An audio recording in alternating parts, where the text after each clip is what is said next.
Good morning, everybody. For those of you who don't know me, my name is Roland Bauer, and I serve here along with my wife, Jackie. And we're honored to be here 27 years. 27 years. Wow. I know, it's mind-boggling because that makes me old. With that, you hope you gain some wisdom along the way, right? But we've been here that long. We've seen a lot of things change over the years. And the one thing that I can say honestly has not changed over the years is how much this congregation loves new people. And it's a legitimate love. I mean, it's not something just that it's that toasty feeling. Like, we really care about people. And hopefully you all feel that, and that's why you're here. And part of our gang is where today? Anybody know? Lancaster. Yeah, we started a tradition in the late 80s of doing that, and it's continued all these years. And I think this year we have 38 people. So that's why it's a little empty today. That's why, they went to the bullpen today to pull me out. If you know, I'm a big baseball fan, so I may throw a lot of baseball analogies at you today. But just a little history of what we're doing, where we're heading, so that I'll put the messages that Nick has been preaching and what I'm going to share today in some context. When Nick came on board about 2 years ago, we started with, Nick received a word from John Kelly, and many of you remember John. They moved to South Carolina, he and Erna, and started a ministry, Restoring Foundations, which they're thriving at. And John came here, as he does regularly, and he gave a word to Nick. And it was about Jubilee. If you remember, we all started with Jubilee about 2 years ago, remember that? And we learned a lot about Jubilee. We learned a lot about the finished work of the cross and how important that is for us to understand.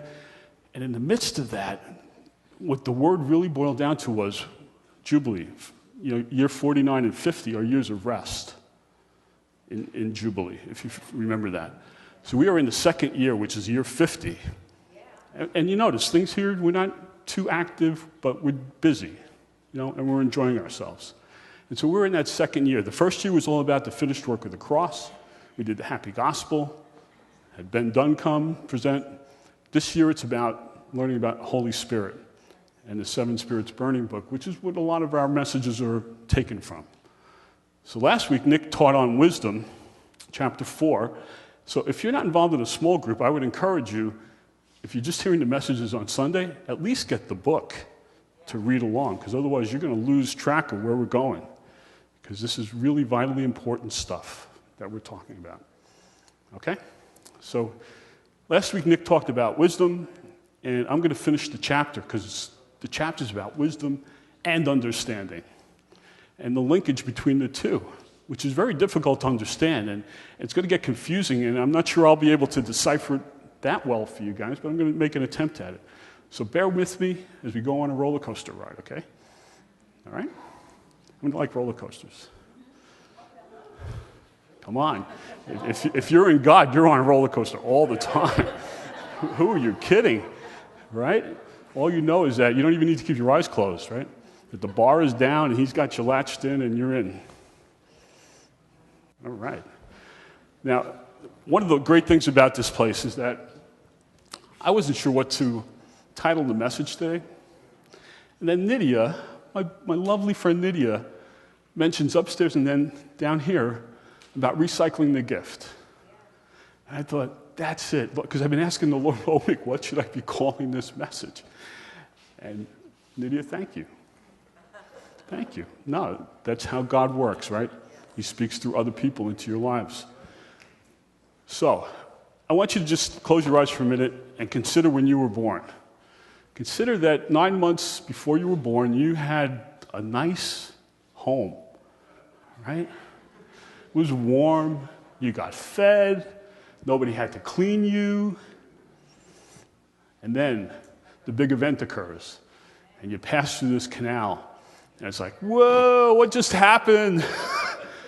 Next thing you know, the parents that you've been assigned to deal with all this crying, hunger pains you have, poopy diapers, which Ralph and Melissa are going to find out about in a few months.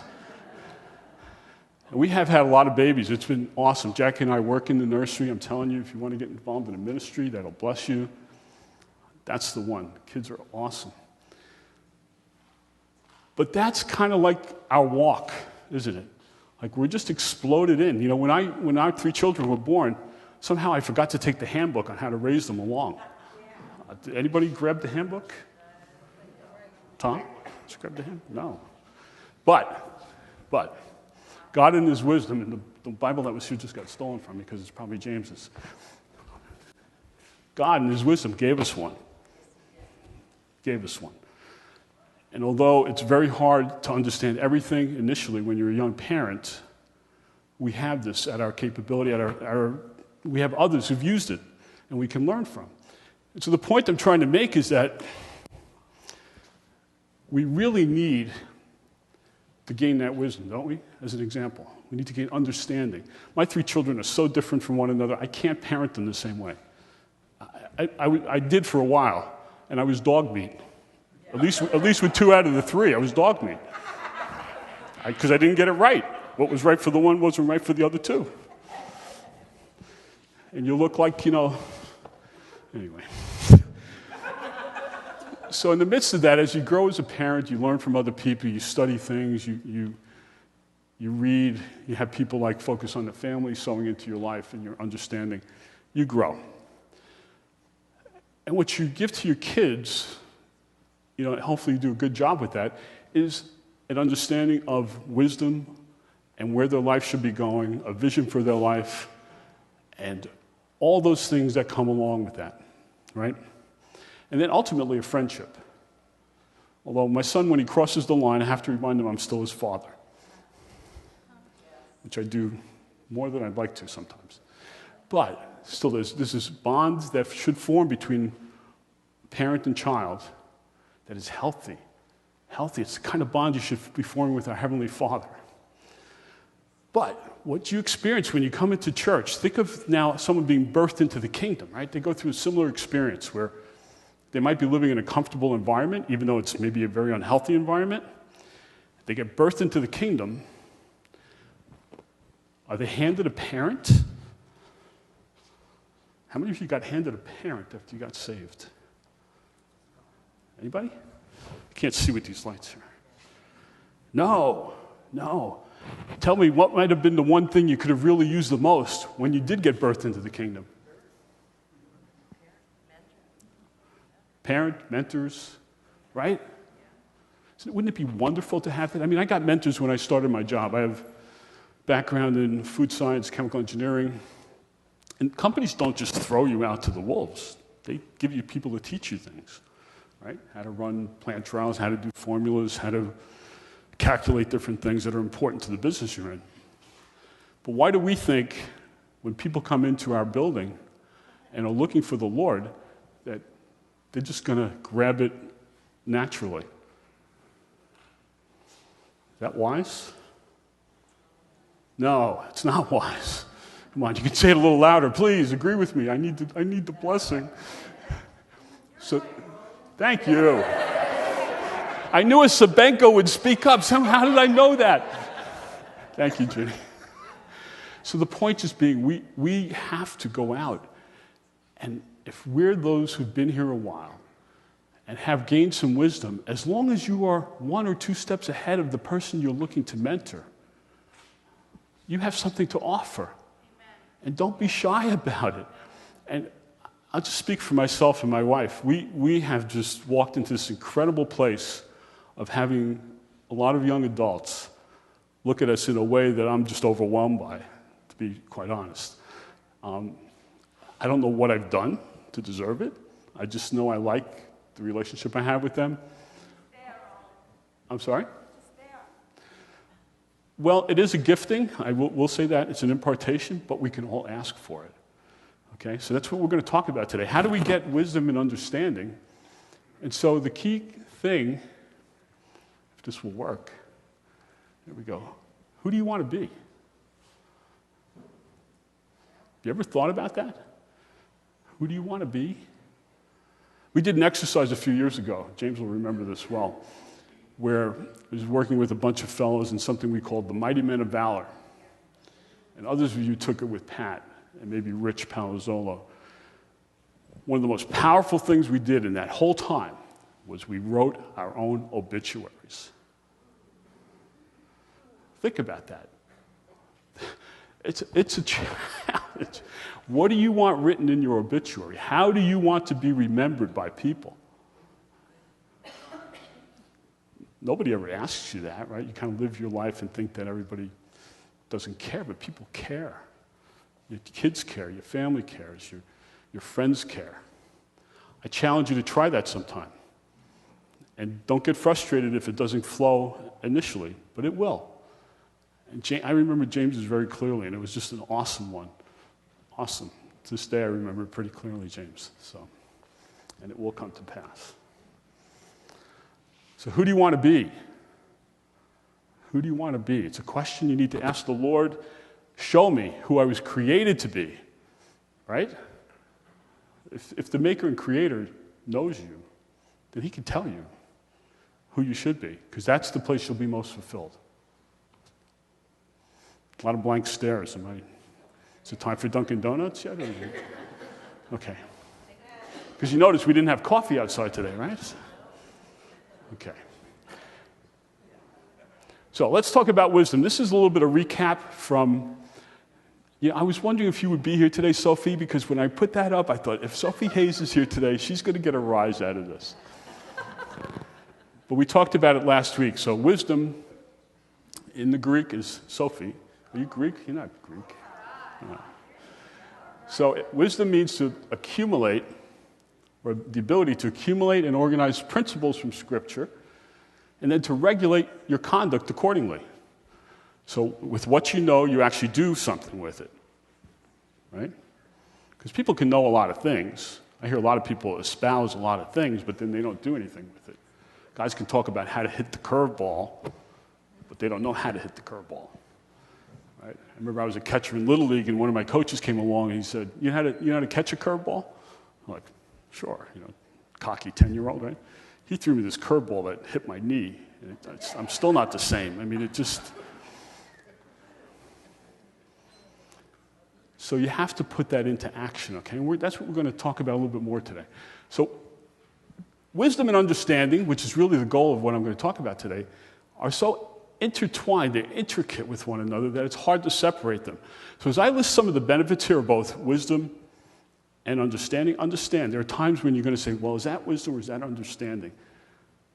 You decide, okay? But they're still all intricate with one another. And then there's a third aspect of knowledge, right? How does knowledge play into this? Because it does in a great way. So here are some of the benefits of wisdom and understanding.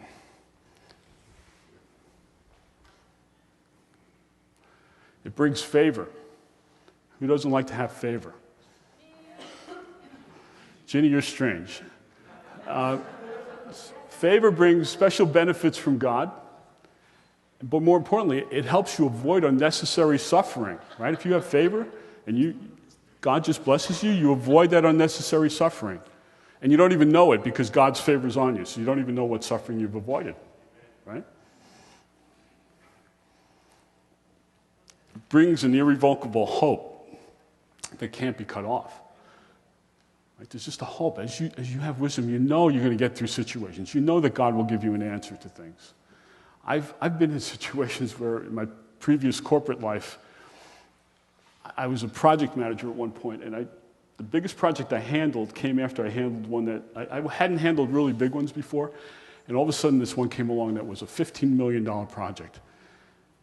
And I knew nothing about packaging lines, and I knew nothing about the communication systems. And I have to tell you, I relied on favor quite a bit. And I figured out who knew what. I made sure I got those guys on my team, and then I listened to them. And I listened to them a lot. And when decisions had to be made, I made sure that I had everybody's input before I had to make the final decision. But the hope was there because I knew I could do that. I knew I would find favor, and I did. And it launched okay, I might add. Wisdom and understanding promise long life and wealth. Long life. The prosperity gospel has gotten a bad rap I mean, if God is saying that he's going to give that to us, who am I to argue with that? I'll take it. If you don't want it, I'll take your portion too.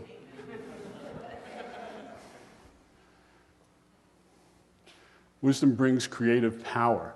Now, earthly wisdom, we look at guys like Bill Gates and all the other ones, and we had a lively discussion about this yesterday in our small group. Those guys have earthly wisdom, but that is not necessarily the type of wisdom that benefits you in your living. You know, the Zuckerberg's figuring out how to create something like Facebook, wealthy man. I undoubtedly can believe, if he's not a believer, and I don't think he is, I believe he's Jewish, that his life is probably not as happy as many of yours. So just realize that. Realize that money doesn't solve the problems.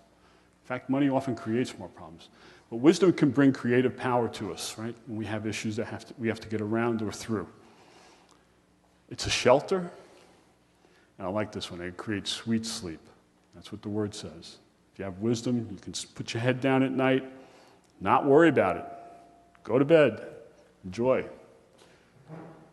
And then finally, no, it's not the final one, but it leads us to bear the fruit of the Spirit, right? Which are love, joy, peace, patience, kindness, goodness, gentleness, self-control. And like it says in Galatians 5, there's nothing against any of that. There's no law that can stop any of that. Everybody want to bear the fruits of the Spirit? Right? You find favor. That's part of it. You find favor once you start bearing those things, right? People can know they can talk to you and you'll be someone that will be responsive to them.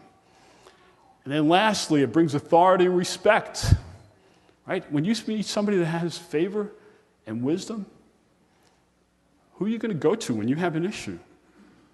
Right? You're going to go to someone who you really think can help you, and that's typically someone that has wisdom and understanding. All right. So I originally titled this Ask because how do you get this? Right? How do you get to this place of wisdom and understanding? You know, you recycle the gifts. I was talking about that with thinking of becoming a spiritual mother or father to people, taking people under your wings. So let's talk a little bit more about understanding in the meantime, before we get to that. Sophie, that's not your name. Sunesis. Anybody know anybody named Sunesis? No? Okay. Hey, one of the greatest names of all time was a basketball player, a collegiate basketball player, and I forget who he played for. It might have been like Providence College a number of years ago. I swear to you, this was his name. God Shamgod. Anybody remember him? He was a good ball player, too. No? Okay, I thought that was unique. If you don't know that. God Shamgod. So, understanding is the capability then to take that wisdom that we talked about and apply it in a given situation. Because with understanding, you have to have experience. Right? You won't really gain an understanding of the situation unless you go through something, right? To a great degree, that's been the way I've learned. You go through an experience, you walk away, and you say, wow, now I understand. Right? That's what makes the beauty of Christ living inside of us, having walked the earth, having a high priest that we can empathize with, who empathizes with us. That's the beauty of just think of it. It's mind-boggling that God would do that for us, as we keep talking about. So it's especially important when you're applying it to moral decisions, right? The understanding piece, because otherwise you're going to fall flat if you don't learn from these things. It's also like when a light goes on. Right? Bing! You ever have that situation? Bing! Oh, I can see now. Or when the light blinds you like this. You get a new perspective, right? Things come about and you understand things differently. And then Timothy, was mentored by Paul, talking about spiritual fathers. Look at what Paul wrote to his son.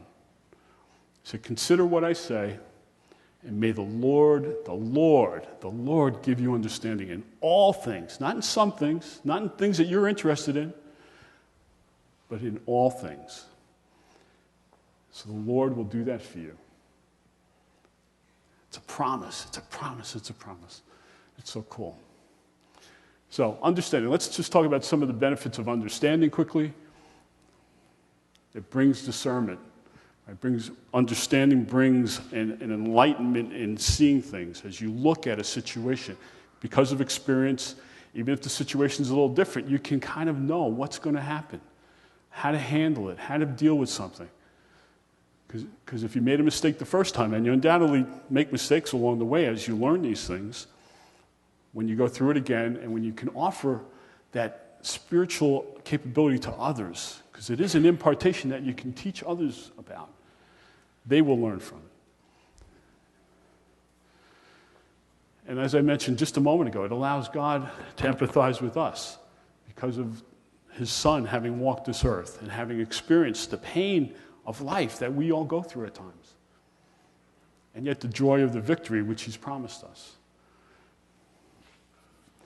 It allows us, too, to separate the Word of God, to divide it. So, the Lord's written that on our hearts, right? That's what Hebrews tells us. In Hebrews it says he's written it on our hearts and our minds.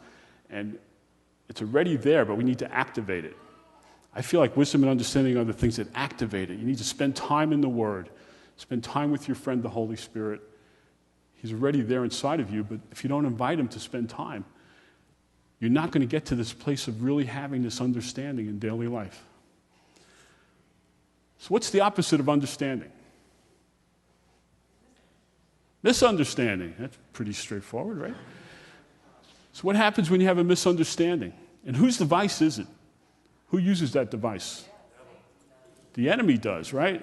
How many times when you run into situations, it's because of a misunderstanding? And it's one that throws you, right? Gets you knocked over a little bit. And you wobble. And the misunderstanding comes because the enemy doesn't want you to continue walking in the light. So when you do have understanding, exactly the opposite happens. It brings reconciliation. It brings healing, right? How many times forgiveness will do that? So understanding that forgiveness is a piece of the puzzle for us who've been redeemed, an important piece, we can then implement that so that we can get reconciliation and have the relationships we need to have, be at peace with all men, as the scriptures say. Right? To the best of our ability, be at peace with all of those around you. I love this. We always talk about Hosea 4:6. It's like, my people perish for lack of knowledge. Well, that's true. You need knowledge. What about this? People that don't understand shall fail. Anybody ever heard that taught in church? I never heard that before. It's like, if you don't understand, you're going to fail. Do you think it's pretty important to understand? How many have failed before? I know I have. Oh, yeah. The rest of you are liars. But if you get that understanding, you can help yourself to be more successful. And not that it's a win, I win, you lose, because that's not it. That's not the way the kingdom works. It's all about win-win. And so as you do that, as you learn how to understand and be a reconciliatory, a mediator between people, you can have that victory, and you can help others to have the victory. So there's that one we all know so well, right? We perish for lack of knowledge. And I just mentioned that we want to understand because we don't want to fail. So how do we do that? How do we get to that understanding? Well, God provides us with that knowledge. He'll provide us with the understanding if we start asking. That's why I titled this Ask. It's a simple thing to ask. What father, what mother, your kids come to you with something, there's no greater joy than to give them something that's healthy and wholesome when they ask for it. Can I see some nods? Yeah. Lets me know, whether I should stop talking or we can go home or, Keep talking, Roland. Thanks, Tom. Here's that 20 I owe you. You just doubled it on me. You see that? It's 40 now. But seriously, so think about God the Father. Jesus continually told us that he looks to bless us. He wants to bless us. There's no greater blessing for God than to bless us. He has no greater desire than to bless his children. None. None. He wouldn't have sent his son and separated himself from the one he loved the most if he didn't want to bless us. So why do we sometimes just not take advantage of that? Why aren't we always asking things from him? It seems selfish. I think that's what people would say, right? It's selfish to do that. But that's not what God says it is. again, the kingdom's upside down, right? Once we fall into the place of righteousness and receive that, God says, ask and you shall receive. Knock and you shall find it. And Father wants to give it to us. I want to really drive that point home. It's so important that Father wants us to have it. And you just have to ask. And the point about shallow knowledge is in the Word, when it talks about giving us knowledge, it's a word, I think it's epigenosis, which means super knowledge. It doesn't just mean plain knowledge, common knowledge. It means super knowledge, knowledge of the heart, spiritual knowledge, insight into the spirit realm. And so as you ask for that super knowledge. Ask for the understanding behind why is somebody doing that. How many times do you find out later that that person reacted that way because there's a hurt in their life that they haven't been able to get healed from, or an unforgiveness that's gone on in their life that they just haven't been able to let go of. And once you understand it, you come from a different place. We were talking about that last night. Somebody did something for someone who turned out to be very ungrateful, and the answer was, just bless them anyway. Just bless them anyway. It's not up to you to continue the cycle of blame or antagonism, but bless them anyway. That's the way out of it. And eventually, they will hopefully receive it. So the other point about the knowledge is that God's already written it on our hearts. He's written it in our minds. He's written it in our hearts. It's throughout the Scriptures, especially in Hebrew. And we need to activate that, don't we? The activation comes when we ask.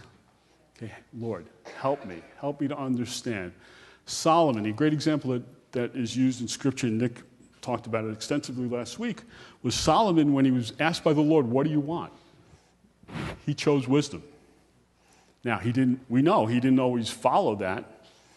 He sought for other things for a while, and then he ultimately came back to the Lord to say, you are all I need. You're ultimately all I need. So that's the place we need to be. We need to just say to the Lord, give me what I'm asking for, Lord. I want to use it for your glory and for your benefit. And I want to sow because I want to be someone who can help others to grow. I want to be a spiritual mom. I want to be a spiritual dad to those around me. And give me just that faith to know the hope which wisdom gives us, to know that I can endure and do that. So this was an interesting place. As I studied this further, it was just, wisdom is just the entrance to the city. You don't get in just because you have wisdom. As I mentioned earlier, you can know a lot of things. I know a lot about chemical engineering. I don't understand a lot of it, if you get what I'm saying, right? There's a lot of areas I've never delved in. But it's just the entrance point, right? So how do you get in? So even if one has wisdom, it doesn't mean they have understanding, which I just talked about.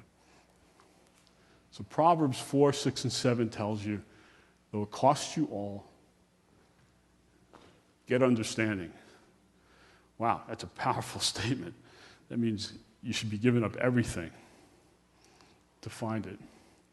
And the way you do that is to apply your wisdom. I mentioned that earlier. You need to take what you're learning, the experience you get, brings you to a place of understanding so that you can navigate life, and navigate it well, and navigate it for the glory of God, because it's not about us. The other piece is that as we've talked about seven spirits burning, and Crowder explains the lampstand, right? So he equates wisdom and understanding, he equates knowledge and fear of the Lord, and he equates the spirits of might and counsel. As you look at this, those are persons. They're aspects of a person. That person happens to live inside of us, right? We're temples of Holy Spirit. So this isn't just some exercise in mind understanding. This is someone inside that wants to live and breathe through you, right? This is not some theology that's funky. He lives inside of you. So when we get this, all of a sudden it becomes a river of revelation, right? Because you're having a dialogue. It's being married, and you're talking with your wife, and they know exactly what you're thinking, and I know exactly what they're thinking. When Jackie and I first started dating, we were blessed, if you want to call it we did dating. For those of you who don't know, she lived 1,800 miles away from me. And we'd go to dinner when we'd be able to get together. I'd ask her, well, what are you ordering? She'd say, I'm ordering such and such. And I'd say, that was my choice too. What's your second choice? She'd say, I would have chosen this. I said, that was my second choice too. So we typically would order 1 and 2 and we'd share, But it was that type of understanding with the Holy Spirit that you want to achieve. That's what you want. And then this river flows and you can't stop it. Now, I don't know anybody that lives in this place, okay? Let me qualify this. Time out. Back up. Let's go to the videotape, check the play. I have yet to meet someone that lives in this place, okay? But I do believe we're heading there. And we put the big name guys out on the platform thinking they live like this. I've known enough of them personally. They don't. And I'm not trying to diminish them. They're men of God, wonderful guys. But they don't live in that place constantly. And the Word promises we are going to live that way someday. And it's coming. I think it's coming soon. I think as we get closer to the end times, the signs become more clear. And if you're not familiar with some of them, you need to look them up. The fact that Israel was reestablished in 1948 is kicking off a lot of prophetic things that just continue to this day. We're heading there. You want wisdom and understanding because as times continue to change and it gets faster, you're going to need the insight that only the Holy Spirit can provide for you. So, that revelation then brings this supernatural opening of your eyes. Right? You'll see things differently. You'll understand the days and the times in a very different way and be able to offer that to others, which is part of the recycle the gift. As we receive it, we need to be giving it back out. I was talking to another fellow last night, and he said, my job is going great. I quadrupled my income in the last 3 months. Took a new job. And he says, and it's just so great for my wife and I to be able to give out to people. We give out. And I looked at him and I said, that's fantastic because God can't fill something that's already full. God can't do it. You have to give. If you're full, you have to give out. So our eyes get opened. And the beauty is that these are not gifts. It's an impartation. It's Christ in you, the hope of glory. The Holy Spirit, the promised helper, comforter, the paraclete, as the scriptures call him in Greek. He's there. He's inside of you. If you've come to receive Christ and you have a living relationship with him, that's where you are. And you can have more. So, the ask, let me just give you an ask. This is my request, because this is what I want to see happen in this house. I want to see more people interacting in father, son, mother, daughter, spiritual relationships. I know the elders do. There's no way we're going to continue to grow as believers and together and as family and as community unless we do that. And it means opening up our lives to each other. And it means becoming more trustworthy than you ever thought you could be, which is a challenge in and of itself because you have to give of yourself. It's a two-way street. Relationships are two-way. It's not just about somebody coming to you and, you going to a counseling session. It's not it, okay? It's a love relationship between two people. And honestly, no matter what they tell you, you still have to love them. So get ready. It's coming. It's coming. It's exciting. Scary, but it's coming. So, here's the 3 points I want to leave you with. This is what you get trained in corporate life, right, to do a 3-point message, right? So, first is that Father wants to give you the desires of your heart. Anything you want that's in line with his will for your life, he's there. He's more than there. We just don't ask as well as we should, right? Second point is that wisdom and understanding are a birthright. I meant to mention that earlier, but it's a birthright. When you're born of somebody, right? My birthright was my heritage through my family. My name Bauer. I'm Austrian. I have uncles in Europe. I still own part of a farm over there. It's my birthright. My kids, their birthright is to inherit the things that Jackie and I leave them. Although when my son annoys me, I tell him I'm leaving it to his children's children, which is what the word says. Come on now. You too, little girl, if you... No. Just kidding. So it's our birthright. When you have a birthright, you should claim it, right? Think of the story of the prodigal son. He claimed it. The father gave it to him. The father willingly gave it to him. There was not even a question about it, even though he blew it, right? But when he came back, father just continued to say, you're still my son. It doesn't matter what you did with it. It's a birthright to ask for these things, to have the Holy Spirit live, breathe, and talk through us. And then finally, as I've been saying, ask. Our lives should just start flowing more and more. It'll be uncomfortable at first, undoubtedly. Undoubtedly, it'll be uncomfortable, like learning any new thing in any new relationship, right? Those things can be a struggle. So I want to leave you today with this. And as we get ready to close, I want to ask you, if that makes any sense to you, that that's what's coming, and if your heart's been touched about gaining wisdom and understanding, and more importantly, if your heart's been touched to reach those around you, and when I say spiritual mothers and fathers, it's not an age-related thing. Okay? You need to hear this. It's not an age-related thing. It's someone that you can sow into. That's what it's about. And you know what? You'll find out. I've learned more from my kids than I've learned probably from anybody else. So you'll learn. If you're the mentor, the mentee will teach you as well. So get ready. But you need to extend yourself to that. I know many of you have hearts like that. And I'm encouraging you if you're ready in that place. But if you haven't ever given thought to this, I would encourage you to find yourself a mentor, a mother, a father. Become one. Because once you get filled, it's like that fellow. You can't fill a glass that's full. Find one. Have them speak into your life. Share your life with them. Work out guidelines that are comfortable for both of you. It's doable. It's not the impossible.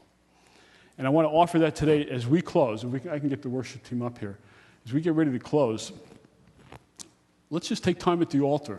If you're interested in that, moving forward with that, we'll have a time of prayer up here. So consider it an altar call, but also feel free to be dismissed if you want to. And we'll just have the elders, I guess, can pray over those who have a real heart for this. Because you know what? This is the next generation we're talking about. You know what's so exciting about having someone like Nick here? He's brought back a lot of the 20-somethings. He's brought back a lot of the excitement in that age group, right? And us older farts, we have to help them. Hey, amen, you get stodgy, right? What are you eating these days? Raisins and prune juice? I mean, come on.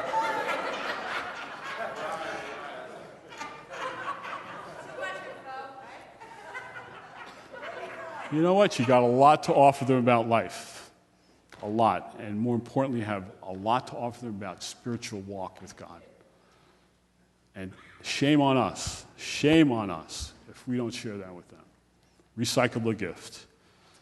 Pay it forward if you want to call it that. But that's what we're called to. It's exciting. I think it's great. And I just can't wait to continue doing that and to growing in that. And then watching the chippies that you train and work with move on to do it as well. And then become a grandfather. Amen.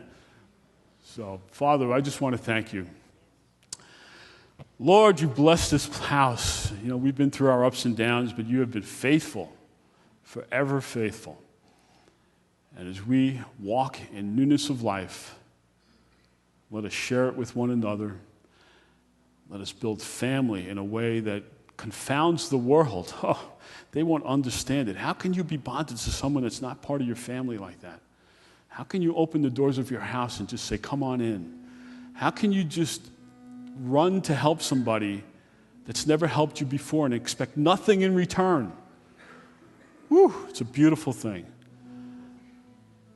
And Lord, as we break for this day, I really ask that this message, however you want it to touch people's hearts, that you use it to do that. You're greater and mightier than we can ever comprehend, Lord. And I, for one, will continue to ask deeper and deeper for gifts of favor, wisdom, and understanding. Amen.